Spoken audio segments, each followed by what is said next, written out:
Olá, pessoal, tudo bem com vocês? E hoje, né?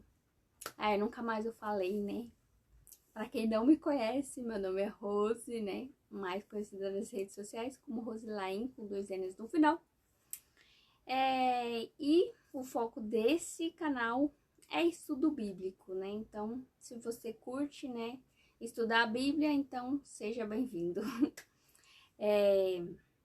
A gente começa agora, no caso, começa não, está no meio praticamente do livro. A gente vai estudar hoje o capítulo 8 de Daniel, né? A gente estudou anteriormente o capítulo 7. Agora a gente dá entrada no capítulo 8 de Daniel.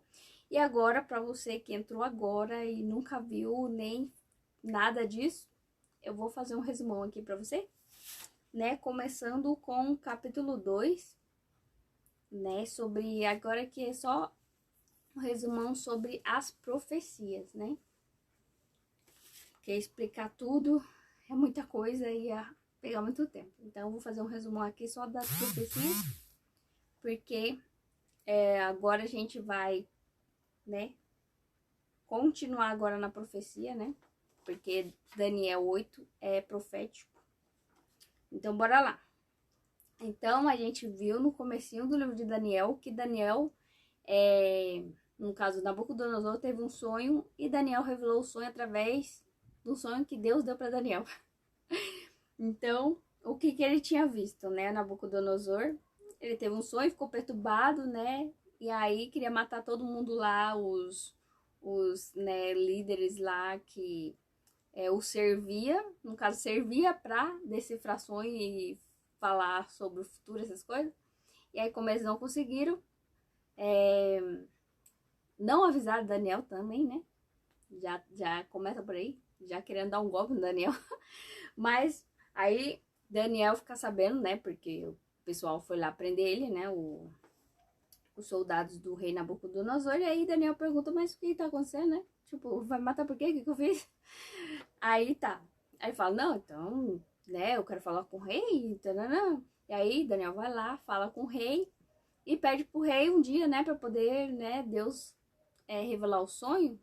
Então, aí começa a revelar o sonho. Então, o sonho, o rei Nabucodonosor viu uma estátua, né, cheia de metal misturado, e cada metal significava um reino, né, que viria depois dele. Até aí tudo ok. Então a cabeça de ouro era o reinado de Nabucodonosor, a Babilônia, e peito e braços era de prata, que era o segundo reino, né, depois da Babilônia, e havia os medos e os persas. E o quadril de bronze, que era o próximo reinado, que era da Grécia, e as 2 pernas de ferro era o quarto reino, né, Roma. E tinha 2 pernas, certo? Então era Roma, como é que fala? Roma política, né? E Roma papal, ou Roma imperial e Roma papal, né? Que também pode se chamar Roma ocidental e Roma oriental. Nada mais é do que Roma, que era o reinado, né, que Jesus nasceu. Jesus nasceu no reinado de Roma e hoje, né, tudo indica, no caso, está caminhando para que o papado tome de novo o controle do mundo através de calamidades, né, vamos assim dizer, com o negócio de clima, né, vai acabar que tomando posse do mundo de novo, como foi na idade medieval, né? Idade escura, né? Que fala os historiadores. Enfim. E aí, depois dessas pernas, tinha os pés de barro misturado com ferro, né? Que nada mais é a Europa dividida, que a gente conhece hoje, né? E que mais? Tinha 10 dedos, né? E hoje, na história, né, a gente se encontra no dedinho, no caso, na pontinha da unha da estátua. Então, depois que Daniel falou o que significava esse sonho, e aí depois que ele falou dos pés da estátua, tudo, e aí vinha uma pedra do céu, cortada sem mão humana, né, sem auxílio de mão, vinha direto nos pés da estátua e derrubava e quebrava a estátua inteira. E aí essa pedra crescia, né, e dominava o mundo, né, resumão, né, mas o que significa essa pedra vindo do nada, né? Então essa pedra é Jesus Cristo, no caso a vinda de Jesus, destruindo o último reino da história, Roma, agora papal, né? Que Roma imperial já não existe mais, mas Roma papal existe, né? E tá. E agora a gente vai para Daniel 7, um resumão, né? Que já deu 6 minutinhos esse resuminho. Então, aí em Daniel 7, né? Acontece que aconteceu uma outra, né, visão. Apareceu agora um leão com asas, né, significando rapidez, né, as asas. E leão como rei da selva, né, então era um reino poderoso que também simbolizava o reino de Nabucodonosor, a Babilônia. E aí apareceu também um urso, né? Que tinha 3 costelas na mão. Na mão não, na boca. Tinha 3 costelas na boca. Era um urso com 3 costelas na boca, certo? E tinha... ele era meio torto, né? Tinha um ombro maior que o outro. Porque um era a Média e a Pérsia. Então, um reino era mais poderoso que o outro. Então, por isso que ele era meio tortinho, né? Um lado era maior que o outro. E...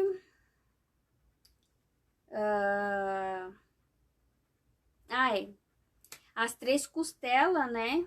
Significava as principais conquistas, né? Da Média e da Pérsia. Que era Egito, Assíria e Babilônia, né? Que ele tinha acabado de conquistar.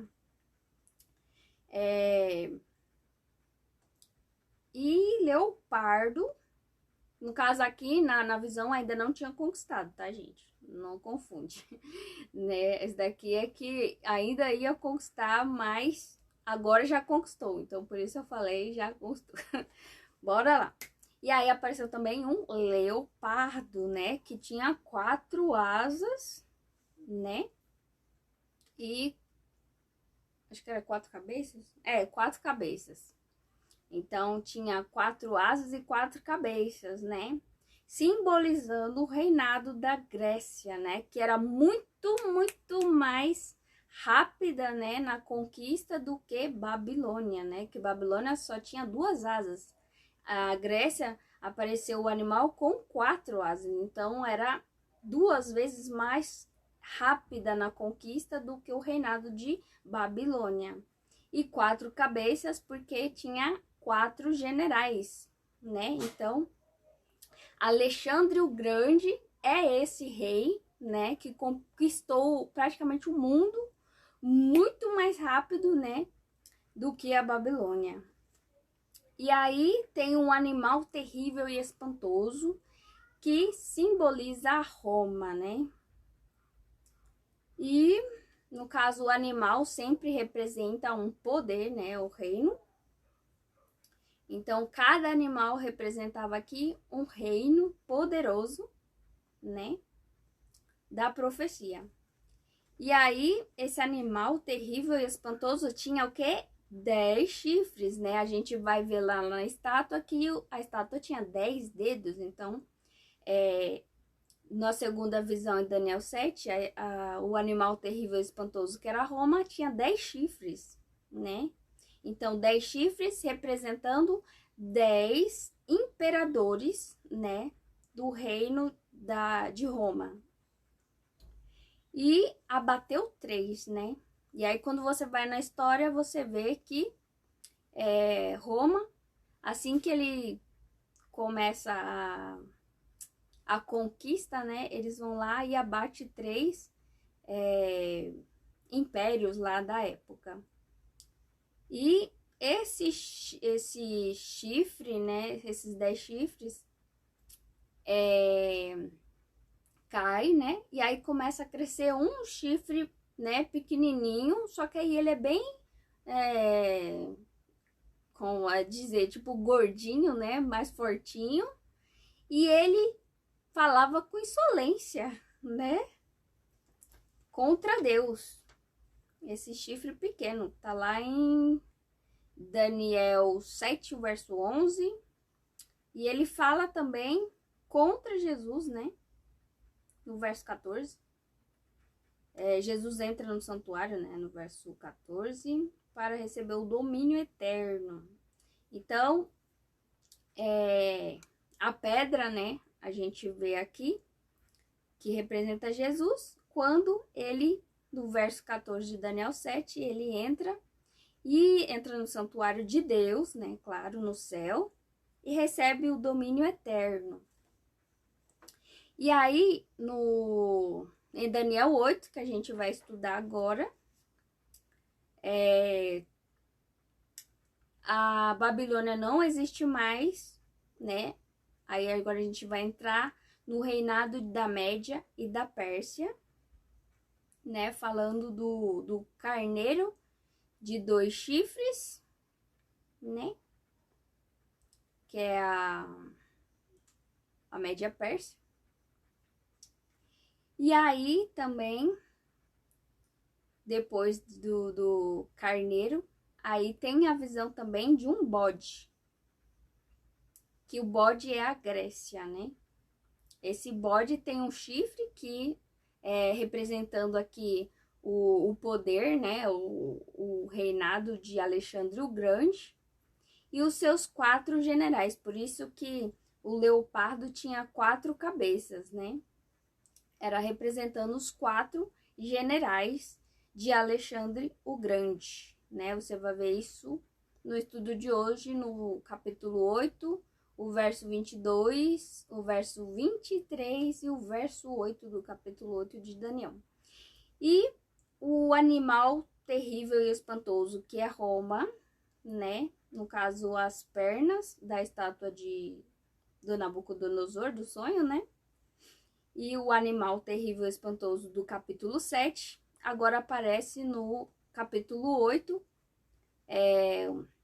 o reino destruidor, destruir, né? Reino que destrói, né? O povo de Deus. Então a gente vai ver na história que quando o papado ele toma posse, né? Na Idade Escura, né? Que os livros falam, o papado matou muita gente, porque antes o exército romano, eles iam atrás do todo mundo que era religioso. Agora passa para o papado e agora o papado começa a perseguir e matar os seguidores de Jesus, né, os cristãos. E aí, na estátua tinha 10 dedos, dos animais tinha 10 chifres, e agora no capítulo 8, o chifre pequeno só que aparece. Então aqui já não aparece mais os 10 chifres ou os 10 dedos, aqui só aparece só um chifre. Então agora aqui já é o final da história, porque só existe agora só o reinado, né, ou o poder papal hoje no mundo, né, que é o que restou de Roma.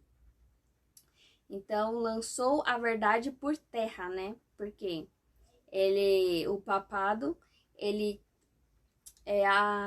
mudou, né, os mandamentos de Deus, mudou o tempo, né, sábado para o domingo, né? E hoje muita gente presta uma homenagem quando adora a Deus no domingo, porque não é o dia que Deus separou, que o dia que Deus separou é o sábado, que tá em Êxodo 20, né? Todo mundo sabe, tem uma Bíblia, todo mundo sabe. Então é só dar uma olhadinha lá e a gente vê que as pessoas que guardam o domingo estão prestando uma homenagem à igreja romana, né? A igreja de Roma. E que mais? E é isso. Agora a gente vai estudar aqui. Deixa eu mostrar para vocês as imagens. Né? Aqui o resumão deu 15 minutos, af. Então aqui é no capítulo 2 de Daniel, né? Quando o rei Nabucodonosor tem o sonho da estátua. E aqui é no capítulo 7, quando aparece a visão, né, a Daniel, e ele vê os animais. E depois, no capítulo 8, vem o bode, né? O carneiro e o bode. E depois o chifre pequeno, que começa a falar com insolência ao Altíssimo, né? Entrando no santuário de Deus, falando que é o próprio Deus e que pode mudar a lei de Deus, né? A lei moral de Deus. Mudando também os tempos, as festas religiosas, né? Que a gente vê também que o sistema papal mudou as festas religiosas, mudou o dia de adoração e mudou o mandamento de Deus, a lei moral de Deus.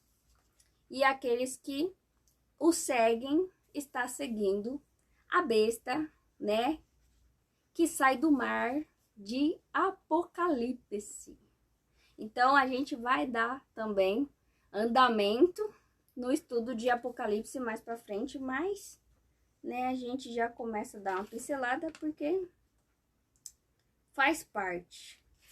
Agora a gente pode abrir sua Bíblia no Daniel 8, né?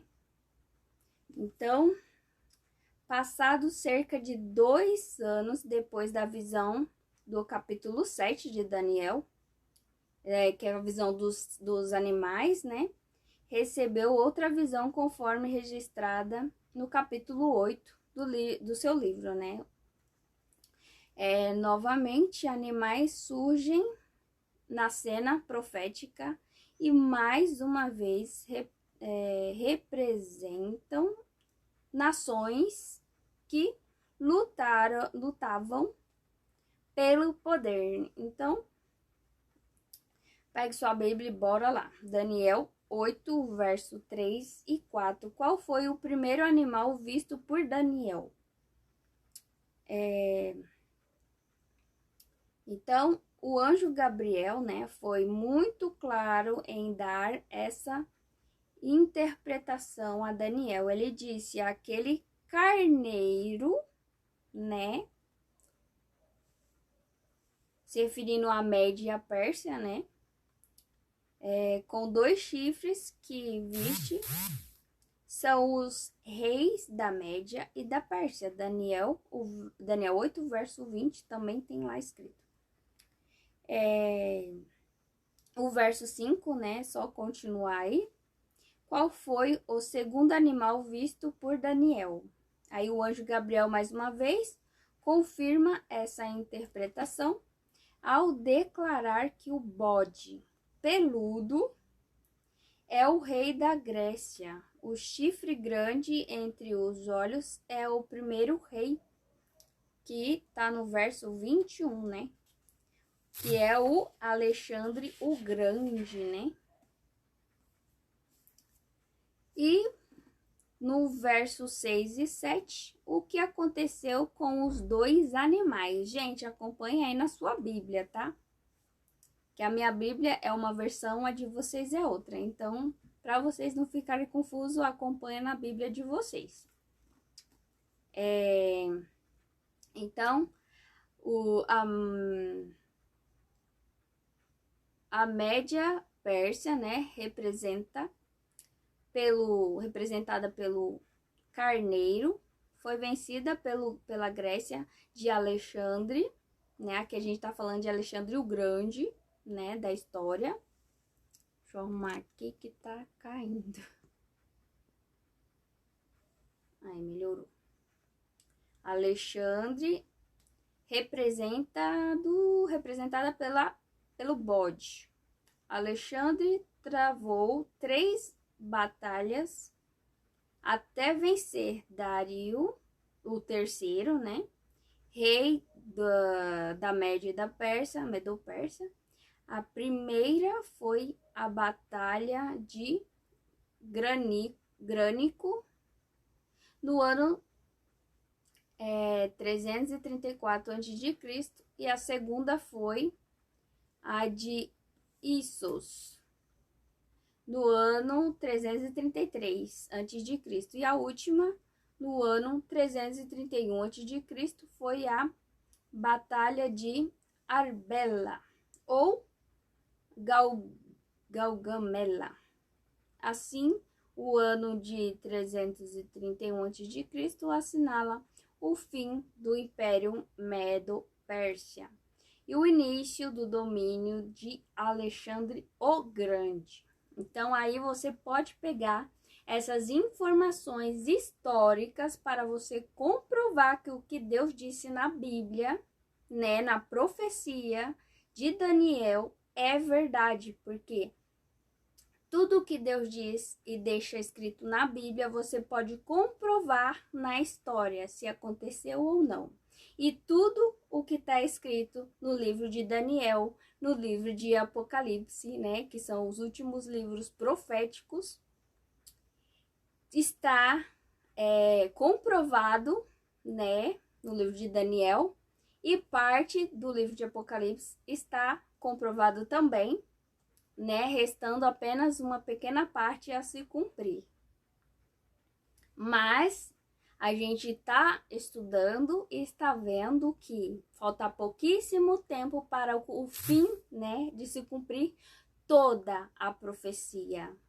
Então a gente viu que a gente está nas unhas, né, quase cortando as unhas do dedo da estátua, né, no finalzinho da profecia que Deus deixou na Bíblia para avisar os seus filhos, né, os sinceros de Deus que estudam, procuram saber das profecias, né? A Bíblia fala que a profecia é para quem crê, né? E acho que é dom de línguas é para os descrentes. Então, se você crê, então estude a profecia para que você não seja enganado, né? Não permita-se ser enganado, porque você tem toda a verdade. Você tem a Bíblia, você tem toda a verdade. Então, estude, né? Se não quiser estudar comigo, estuda com pastor, né? Que tem mais autoridade, porque eu não tenho autoridade. Mas eu estou ensinando o que está escrito, então não tem erro. O que está escrito eu estou ensinando, né?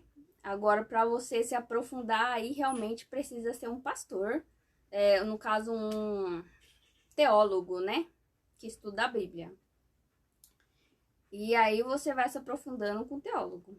Mas você estudando a Bíblia, pesquisando, você vai ter comprovação. Isso pode ter certeza. Seja comigo ou não, você vai ter a comprovação do que a profecia diz, do que a palavra de Deus diz, é verdade, porque se cumpriu e está se cumprindo a última parte da profecia de Daniel, seja da estátua do sonho de Nabucodonosor, os animais, e agora o que a gente está estudando, né? A gente vai ver mais para frente, que estamos na última parte do chifre pequeno, na última parte da estátua, né? E na última parte dos 10 chifres, né? Porque agora só resta um chifre. E é isso aí, gente. Bora lá continuar esse estudo. E agora no verso 8 e o verso 22. Depois de sair vitorioso, o que aconteceu com o grande chifre do bode, né? Então, dá uma lidinha aí nos versos na sua Bíblia. Se quiser, você pode pausar o vídeo E aí você lê, aí você despausa e continua o estudo, ok? Então, o grande chifre representa Alexandre o Grande, que após sua morte quebrou-se o grande chifre, né? Que chifre representa rei ou reino, né? O poder. Então, o chifre representa isso. Então, foi sucedido por 4 generais, 4 chifres notáveis, né? A gente viu que o animal, né, tinha 4 cabeças, né? O leopardo, então tinha 4 cabeças. E aqui a gente vê que tinha 4 chifres notáveis. Então, Deus usa símbolos para explicar e ampliar cada vez que ele dá um elemento novo. Então, ele começou com uma estátua bem simplesinha, e aí ele foi dando uma ampliação, apresentando agora animais, né? Para que pudesse aumentar mais a explicação e a visão do que iria acontecer. E aí, foi cedido por 4 generais, 4 chifres notáveis, que o nome dos generais era Ptolomeu, Lisímaco, Seleuco e Cassandro, né? São os 4 generais de Alexandre o Grande, né? Representando as 4 cabeças, né? Do leopardo, né? As 4 asas também, né?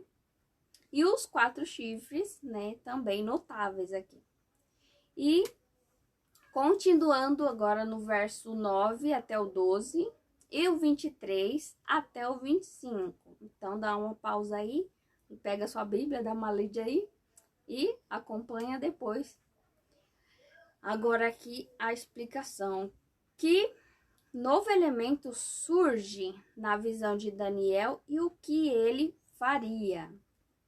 Em Daniel capítulo 7, aparecem 4 animais ou bestas, né? Que besta significa também animais, né? E uma que a gente viu também aqui, né? No livro de Daniel, né? Quando o rei Nabucodonosor vira um animal. Aí lá tem explicando direitinho também. Aqui besta, uma para cada império, mas novamente surgem 10 chifres e um chifre pequeno. Assim, temos Roma em 2 fases: Roma pagã ou imperial, né, que é quando Roma ainda era em exército, né, guerra, essas coisas. E Roma religiosa, que a gente conhece hoje como Roma papal, que atuaria contra Deus e seu povo, né? A gente vê isso quando Roma começou a perseguir o povo de Deus e matou severamente, de forma que é inaceitável, gente. É inaceitável. Eu não sei se vocês já viram, né, as imagens da tortura que o papado fez com o povo de Deus. Cortado no meio, cortado a cabeça, colocaram numa máquina que arrancava a pele da pessoa enquanto a pessoa estava viva. Eles amarravam os pés e os braços e colocavam a pessoa deitada ali, e a máquina ficava rodando e arrancando a pele da pessoa enquanto a pessoa estava viva. Tem noção? Né? Colocava lança, né? Tipo, da bunda até em cima, né? E saia pela boca.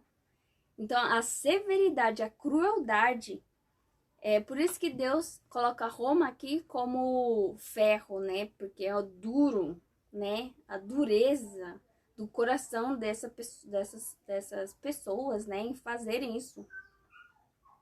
É blasfêmia contra o Espírito Santo, porque fazer isso, não tem como alguém cheio do Espírito fazer isso.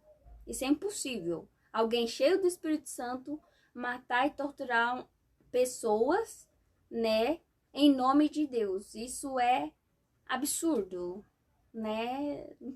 Não sei, é abominável, essa é a palavra. né? E, né, tem um negócio, né, que no livro de Apocalipse fala: sai dela, povo meu, para que não sejam cúmplices nos seus pecados. Então, as pessoas sinceras que estão nessa denominação religiosa, né, que é a igreja do sistema papal, né? Então, Roma Papal, que é a igreja católica romana, todos que estão ali e são sinceros devem sair dessa denominação. Por quê? Deus já avisou que se você permanece, você é cúmplice dos pecados que ela cometeu. Então, Deus diz para você hoje: sai dela, povo meu, para que você não seja cúmplices em seu pecado, né? Tá lá em Apocalipse 18. Pode dar uma olhadinha lá para você ver também. Isso é muito sério, gente, porque tem muita gente sincera que segue de coração, né? E não sabe dessas coisas, porque ninguém fala, né? E se ninguém fala, como é que eles vão saber? Porque as pessoas, pelo menos aqui no Brasil, não são acostumadas a estudar história. A gente não gosta de história, né? Mas se você não estudar história, como é que você vai saber o que aconteceu no passado que é importante hoje? Então, isso é importante, você saber do que a igreja que você frequenta fez no passado, porque o que ela fez no passado, você é cúmplice, porque você está dentro dessa igreja, entendeu? Então, fica aí, né, um alerta para você que é sincero de Deus e tá num lugar desse. Porque Deus disse muito claramente: sai dela, povo meu, para que você não seja cúmplice nos seus pecados, né? No pecado que é essa denominação, né? Esse grupo, esse sistema, né? Esse sistema religioso praticou no passado, e você estando nela sem nem saber, você se torna cúmplice, entendeu? Mas hoje eu tô aqui te alertando para isso, né? Se você vai ouvir, vai dar ouvidos ou não, aí é você e Deus, né? Porque uma vez que você sabe, você não é mais ignorante sobre isso, né? Você não é mais inocente, porque você foi avisado. E se você permanecer, aí você responde diretamente para Deus, né? Não é para mim, né? É para Deus. E é Deus Espírito. Porque estava estudando, né, em Efésios, e aí tem também uma parte, né, que veio, que fala da Safira, né, e o marido dela, que eles mentiram para o Espírito.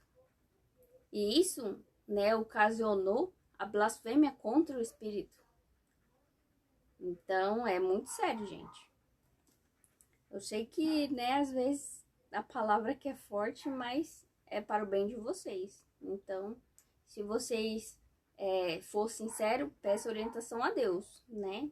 Não escute tudo que eu falo e aceita. Não, não. Você deve pedir orientação a Deus, deve estudar a sua Bíblia, ler direitinho e comprovar por você mesmo. Não é por mim, não é porque eu falei, nada dessas coisas, né? Porque eu também sou ser humano, peco também como você, como todo mundo, né? Todo mundo que tá no mundo é pecador, né? Às vezes a gente não peca com mão erguida, né? Sabendo. Mas a gente peca no pensamento, né? Que o pensamento é mais complicado, né? Mas bora continuar, porque já... Eita, 34. Muita coisa, vamos lá. Continuando aqui. De fato, Roma Papal é uma continuidade de Roma Imperial, o que pode ser atestado no fato de que o bispo de Roma se assenta na cadeira do imperador, né? Do imperador, e assume seu título, né? Pontífice Máximos. Esse título, né, é só dos romanos, né? Dos que serviam, né, como fala, exército. Ah, esqueci a palavra, gente.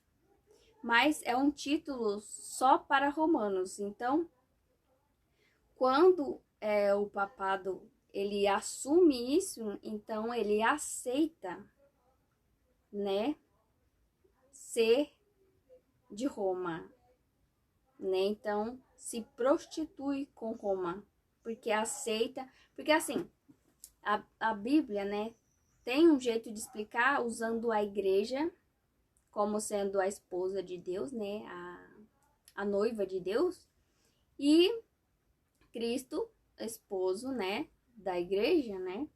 Jesus é a cabeça e a igreja é o corpo, né? Então, quando o sistema papal aceita esse título, aceita sentar na cadeira que era do imperador romano, ele se torna a prostituta que fala no livro de Apocalipse, né? Porque uma pessoa que é casado não deve aceitar um outro homem no lugar do seu marido, né? Então, quando a igreja aceitou Roma no lugar de Cristo, ela se prostituiu, né? Então virou uma prostituta, porque trocou Cristo, o seu noivo, por um outro, né? E assim se torna a prostituta do livro de Apocalipse. É claro que aqui é de forma bem simples que eu estou explicando, né? Porque tem mais coisa. Na conservação dos deuses romanos, onde eles se tornam santos com nomes cristianizados, na manutenção da língua latina para a versão oficial das escrituras Vulgata Latina e nas celebrações das missas. Então tem muita coisa, gente, que a gente não entende, principalmente quem não estuda essas coisas, porque realmente, né, tipo, né, não faz o menor sentido. Mas quando você começa a estudar a Bíblia, então aí quando você começa a investigar, aí você vê que o negócio é mais baixo, né, que a coisa tá feia, né, para não falar outra coisa, mas aqui é só a pontinha do iceberg que a gente tá estudando, para você ver, e já tem muita informação. E no verso 13 e 14 do capítulo 8, até quando duraria os ataques do chifre pequeno ao povo de Deus e sua lei? Então, até quando isso vai continuar, né, assim? Aí Deus disse, né, que vai ser o próximo estudo, né, depois de se passarem 2.300 tardes e manhãs, o santuário seria purificado. Então, o nosso próximo estudo vai ser as 2.300 tardes e manhãs, que é a profecia maior que existe na Bíblia, né? Que começou no Antigo Testamento com Daniel e foi até os nossos tempos, né? Que a gente vive, né? Então, bora lá. Assim como a purificação do santuário terrestre nos dias do Antigo Testamento representava um juízo de vindicação do povo de Deus, né, por causa do pecado. O diabo ficava acusando a gente dia e noite para Deus, né? Então, por isso tinha que ter a confissão, no caso, o sacrifício ali, que a pessoa que tinha cometido pecado tinha que pegar o animalzinho perfeito, né, um carneiro, e confessar no ouvido desse carneiro, cortar a garganta dele, né, colocar o potinho, né, para segurar o sangue, porque o sacerdote ia levar para dentro do santuário, para escrever, né, aspergindo o sangue do cordeiro, que carregava o pecado simbolicamente do ser humano, né? Então,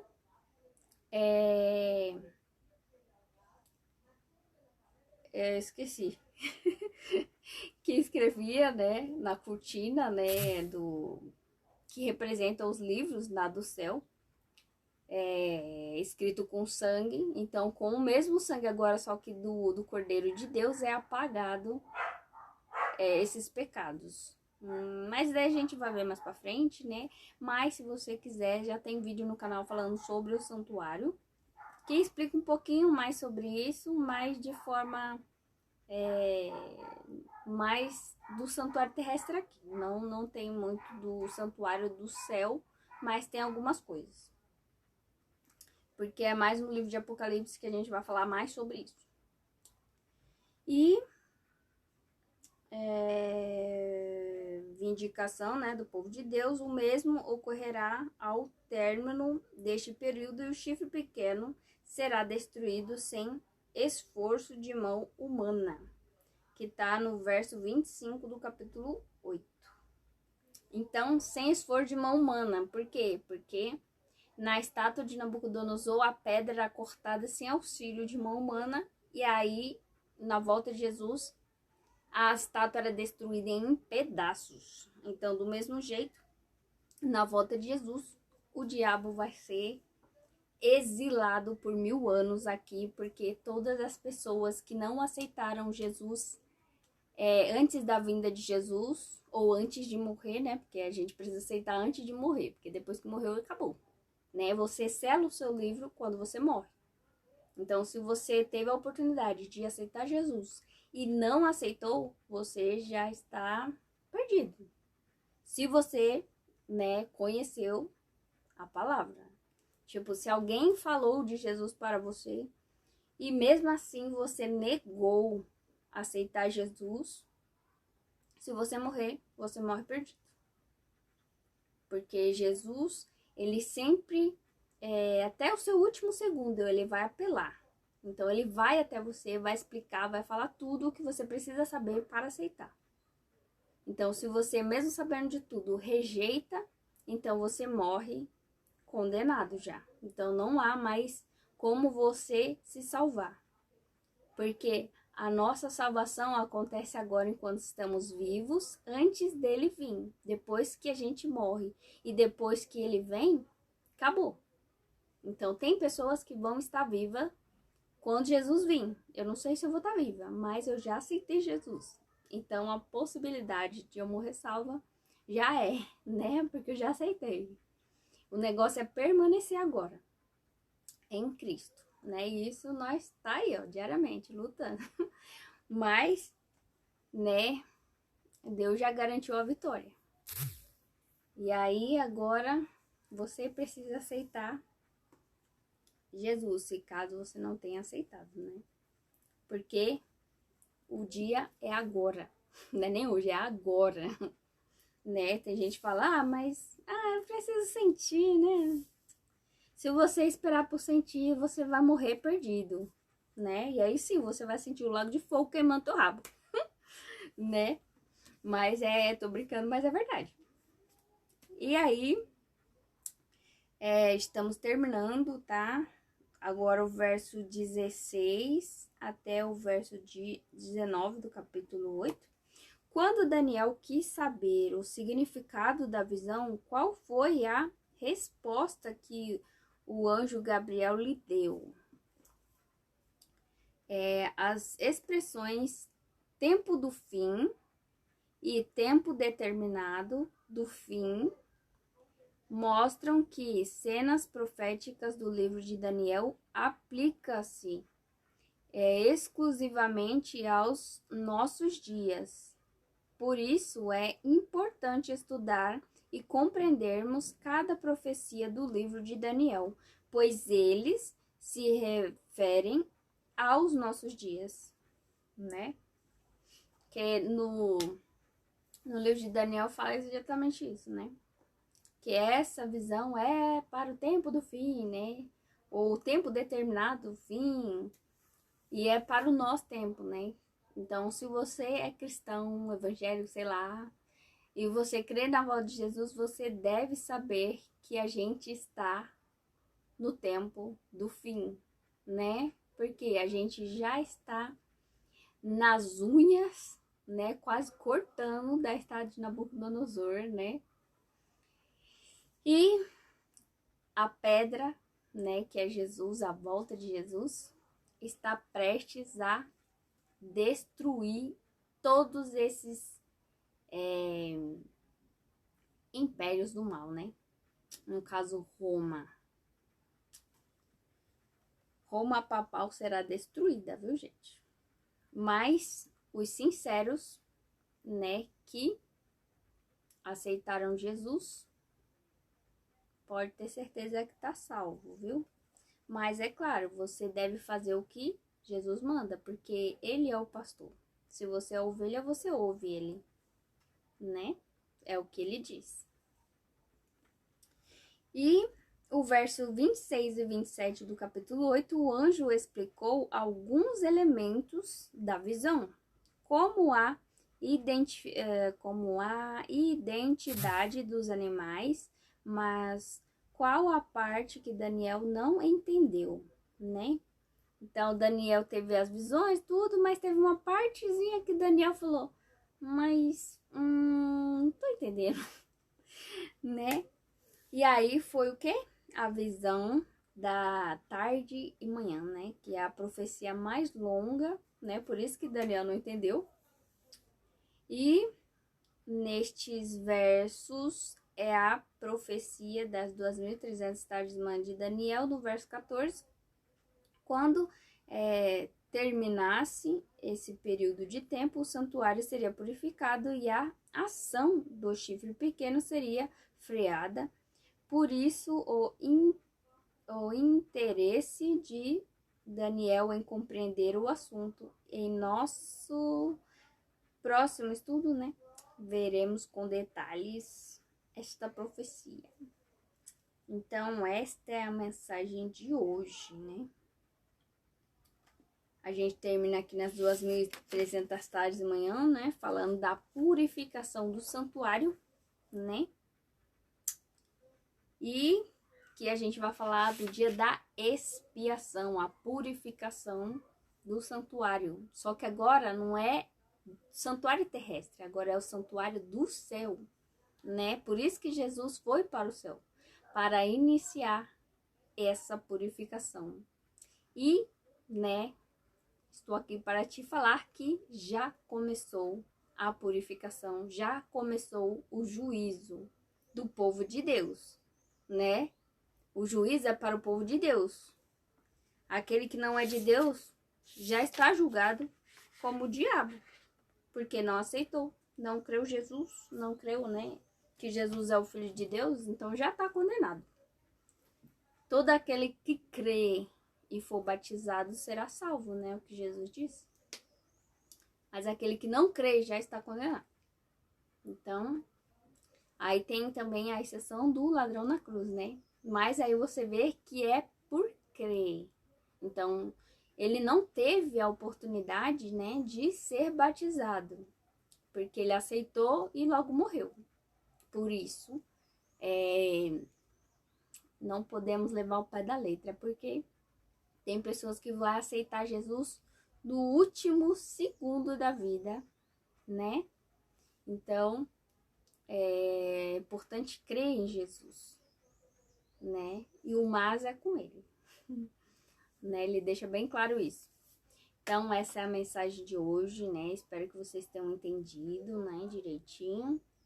Mas no próximo estudo a gente vai entrar no santuário celeste, né? Na purificação do santuário do céu, né? Que a gente vai entrar, o negócio vai ser, ó, maravilhoso, né? Então, Deus abençoe, fique com Deus e até o próximo estudo.